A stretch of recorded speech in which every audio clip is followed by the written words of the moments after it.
In the summer of 1992, a little girl named Rebecca wakes up to a noise coming from her house's pool. When she looks through the window, she sees that the sound comes from a toy boat that is floating in the water. She runs to her brother Tommy's room and tells him that she found the boat he had lost in the pool. But the boy is sick and doesn't care about what his sister is saying, so she decides to go get the toy by herself. When she gets to the pool, Rebecca gets a net to take out the boat that was at the bottom of the water. She almost manages to grab it, but feels something strange pulling her down into the pool. Even so, she manages to recover and hears her mother calling her to get out of the pool.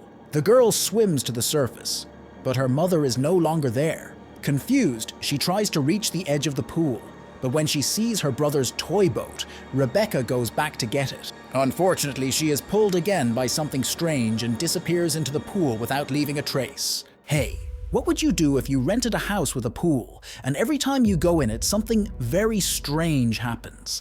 The movie I'm going to summarize is called Night Swim. It's a very good movie that mixes suspense and horror. This is one of those movies that's good to watch with headphones turned up loud to get plenty of scares.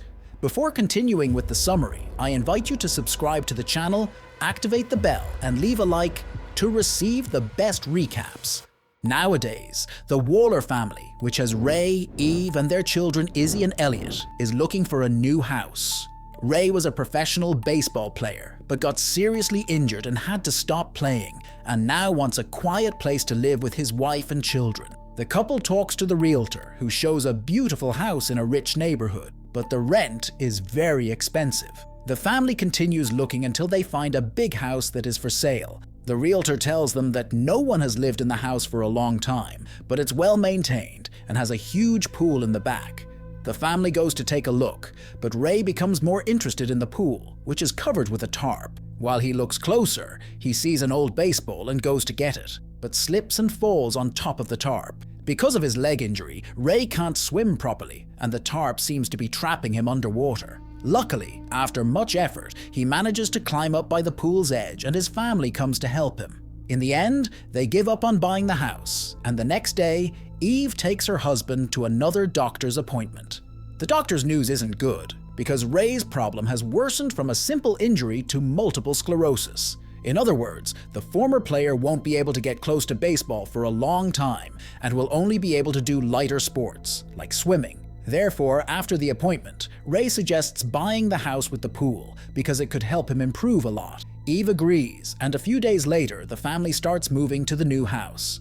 After setting up the house, everyone comes together to clean and improve the pool. Ray is put in charge of removing all the dirt from the drain, but when he puts his arm in to clean, he ends up cutting his hand very deep. Luckily, Ray manages to pull his arm out of the drain, but soon after, dark water starts coming out, making everyone afraid. Later, the couple calls a group of people who work with pools, and the team leader says they are lucky. According to him, the pool is natural and maintains itself, getting water from a source underground, something that isn't seen much nowadays. Finally, he and his team clean the entire pool, and when it's ready and full of water, the family goes swimming and relaxing together. Ray soon starts to feel that the pool is doing him good, and feels his body lighter and softer in the water. Even so, he can't forget his old life in baseball, and when night comes, Ray goes to see some of his trophies and photos in the garage. While he does this, Eve looks at the house bills, but then decides to go to the pool to relax for the rest of the night. While she swims, she sees Elliot's cat looking at her from afar, but he seems to be scared of something. Even so, she continues swimming peacefully until she thinks she saw Ray standing by the pool with his cane. Eve gets startled, but when she looks again, there's no one around. The night gets even stranger when the lights start turning off by themselves, and Eve thinks it's better to go back inside the house. When she gets to the bedroom, she asks if her husband was at the pool, but he says he has been sleeping in bed for a while. Eve then decides to let it go and goes to sleep, but her cat is still scared near the pool. The animal lies on the diving board and sees a toy boat floating in the water, just like the one Rebecca had seen years before. Then we discover that this is the same house where the girl lived years ago, until she disappeared without leaving a trace. Unfortunately, the next morning, it seems the cat also disappeared in the same way, because the family only finds his collar floating in the water. Sad about the kitten, Ray picks up the collar and goes looking inside the house, but notices that after touching the pool water, the wound on his hand completely disappeared. Even surprised, Ray sees that Elliot is sad about losing his pet and decides to put a tarp over the pool just as a precaution. But in the middle of the night, he decides to swim in the pool again, seeming to feel much better than before. This improvement soon proves to be true, because when he goes back for another routine exam, the doctor says that Ray is improving in an unusual way. This news makes Ray and his wife very happy, because maybe one day he'll go back to playing baseball. Later, the family gathers at home, and Elliot calls his father to swim with him. Ray accepts and suggests that the two play finding coins in the pool. But first, he needs to finish some weight exercises. Elliot goes ahead with one of his toys, but as soon as he dives into the water, someone throws a coin into the pool. The boy thinks it was his father, but there's no one around. Even so, he goes to get the coin, but other coins are thrown in front of him, as if they were leading him to the deeper part of the pool. One of them falls into the drain, and when Elliot gets it, he hears a girl's voice. He swims to the surface to see who called him, but again he's alone in the pool. Elliot thinks it's just another annoying prank by Izzy, but the girl's voice calls him again and seems to come from one of the pool's holes. This voice is Rebecca's, the girl who disappeared, and she asks the boy for help to find her mother. In exchange, she'll return his toy that fell into the pool's hole. Elliot stretches his arm and tries to get the toy, but when he pulls it out, a completely destroyed hand grabs him. The boy gets very scared, but manages to break free and runs to tell his mother what happened. But when she goes to see the pool, she finds nothing but her son's toy floating in the water. Later, Eve goes to talk to her husband about what happened, but he thinks it was just Elliot's imagination. Besides, Ray says that his son needs to make new friends and decides to throw a pool party and invite his school classmates. The next morning, Ray is called to go to his son's school to give some tips to the baseball team about how to become a professional player. Along with Ray, Eve and Izzy decide to watch Elliot play. The practice begins, and when it's Elliot's turn, he manages to hit the ball on the first try, making Eve and Ray very proud. After that, one of the coaches calls Ray to show how he hits, and even with his health problem, he accepts. In the first two plays, Ray can't hit the ball and falls to the ground because his bones are very weak. Even so, he doesn't give up, and on the third play, Ray feels as if he's recovering his strength, just like what happened when he was in the pool. Then, just like he did when he played in stadiums, Ray hits the ball with his bat and makes a perfect shot, leaving everyone impressed. The whole team runs to congratulate the former player, but Elliot and even Izzy look somewhat confused at what just happened. At the end of the day, Eve and Ray decide to go out to dinner, just the two of them, and leave Izzy taking care of her brother. As soon as they leave, the girl calls a friend from the swimming group to her house, and the two have fun in the pool playing Marco Polo. When it's Izzy's turn, her friend decides to play a prank and gets out of the pool while she tries to find him with her eyes closed. At this moment, the pool lights start to turn off, and behind Izzy, a monstrous thing is looking at her. She thinks it's her friend, and decides to swim to the bottom of the pool to be sure. But instead of him, she finds the monster, which grabs her foot and starts pulling her down. Luckily, Izzy manages to break free from the monster and swims back to the surface, where she finds her friend. She runs scared to the pool's edge, saying that someone grabbed her foot, but he says he didn't see anyone besides her in the water. The conversation continues, but the girl's parents return from dinner, and her friend has to leave before they see him. Despite what he said before leaving, Izzy is sure she saw something scary in the pool. The next morning, Elliot goes to his sister's room and says he noticed she was scared after getting out of the pool. He knows his sister also saw something scary, but Izzy prefers not to say anything so as not to worry their parents. She makes Elliot promise he won't talk about it anymore, and later, the family throws a pool party. While the guests have fun, Elliot decides to hide a camera in the bedroom window to record anything strange that might happen. At this moment, Ray looks for his son to swim in the pool, but ends up bumping into Ty, one of the team players. He asks for an autograph from the former player on the ball he hit at practice, and when he looks closely, Ray is surprised to see that the force of his hit made part of the ball's leather tier. But he soon forgets about it and sees two boys in a strength competition in the pool being carried on their father's shoulders. Ray then calls Ty to participate and carries him on his shoulders to start the competition. At the same time, Eve finishes making the food and talks to the realtor about the house. She says that Elliot got scared the other day when he was in the pool and that she herself saw some strange things, like the lights turning off out of nowhere. The realtor tries to change the subject, but Eve notices she's hiding something and insists on knowing the truth. The woman then admits that in the past, a family lived in the same house and that a little girl named Rebecca disappeared in the pool. Since then, no one lives in the house and no one wanted to buy it because they think it's haunted. Even so, the realtor says it's all nonsense and that she didn't want to ruin the family's experience in their new house. But they soon discover that this isn't a lie, because during the strength competition in the pool, the monster appears again.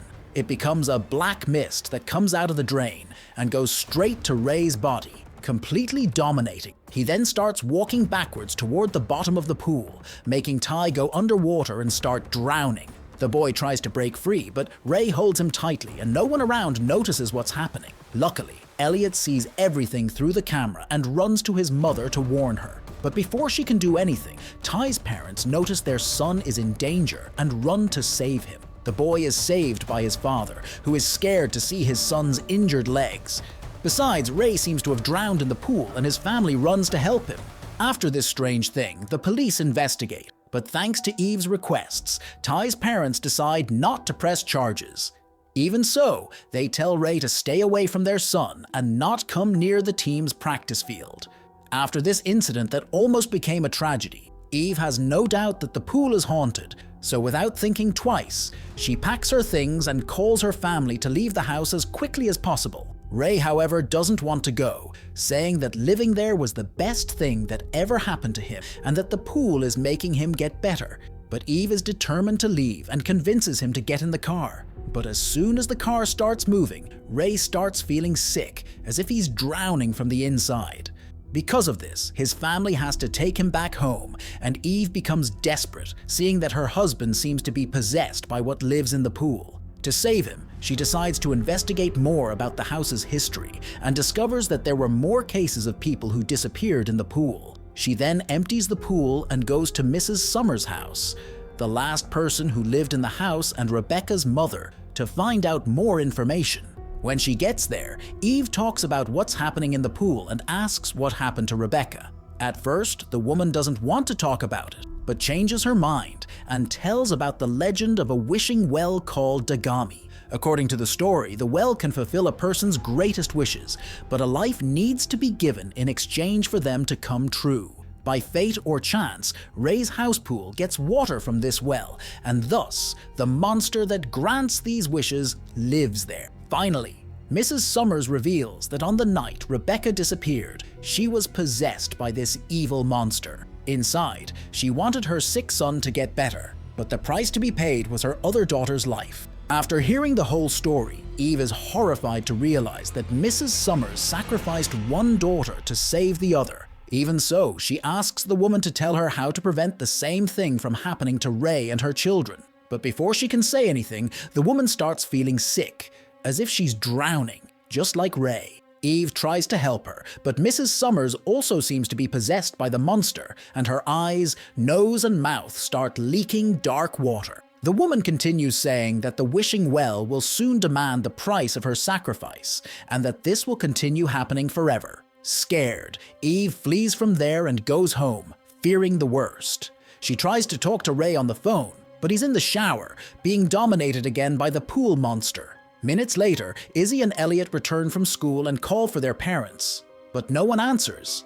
Izzy decides to look for them in the garage, and Elliot fills a glass with water. But before he can drink, he hears the sound of his cat that had disappeared. The boy goes after him to the pool and leaves his glass on the counter, which is pushed by something invisible until it falls to the floor. Elliot continues approaching the pool and sees his cat's shadow on a float in the water. He climbs on the diving board to try to get it, and without noticing, the pool lights start blinking and the tarp's crank moves by itself. Finally, the boy reaches the float, but instead of finding his cat, he sees the monster, which pulls him into the water. Inside the house, Izzy hears her brother's screams and runs toward him, but the tarp covers the entire pool and she can't turn the crank. Shortly after, her mother appears to help her, and seeing that the two don't have enough strength to remove the tarp, Eve jumps into the water to look for her son. At this moment, Izzy runs to the kitchen to ask for help, but ends up slipping on the broken glass and hurting her hand with the glass shard. Meanwhile, Eve continues looking for Elliot, but doesn't find him anywhere, only a dark stain around the drain, as if it were a passage. Eve then returns to the surface, ties her body to a hose and swims toward the portal. She doesn't even imagine that her daughter is also in danger, because in front of the girl appears Ray, possessed by the monster. He knocks his daughter to the ground and says that Elliot was chosen to be the sacrifice in the pool. Izzy doesn't accept this and hides in the garage with her father coming after her. Back at the pool, Eve manages to cross the portal and finds Elliot unconscious in the water. She immediately saves him, but as soon as she swims back up, several of the souls trapped in the water try to hold her. Eve manages to escape them, but ends up getting lost in the dark and can't find the way back. Then, Rebecca's spirit appears in front of her and shows the way back to the real world. Thanks to the girl's help, Eve manages to return safely, but Elliot isn't breathing. She tries to do heart massage for him to start breathing again, but Ray appears from behind and attacks her, saying she can't prevent the sacrifice. It seems like it's going to be the sad end of the Waller family, but Izzy appears holding her father's baseball bat and hits him several times. Ray falls to the ground, and for a brief moment, he breaks free from the monster's control and comes to his senses.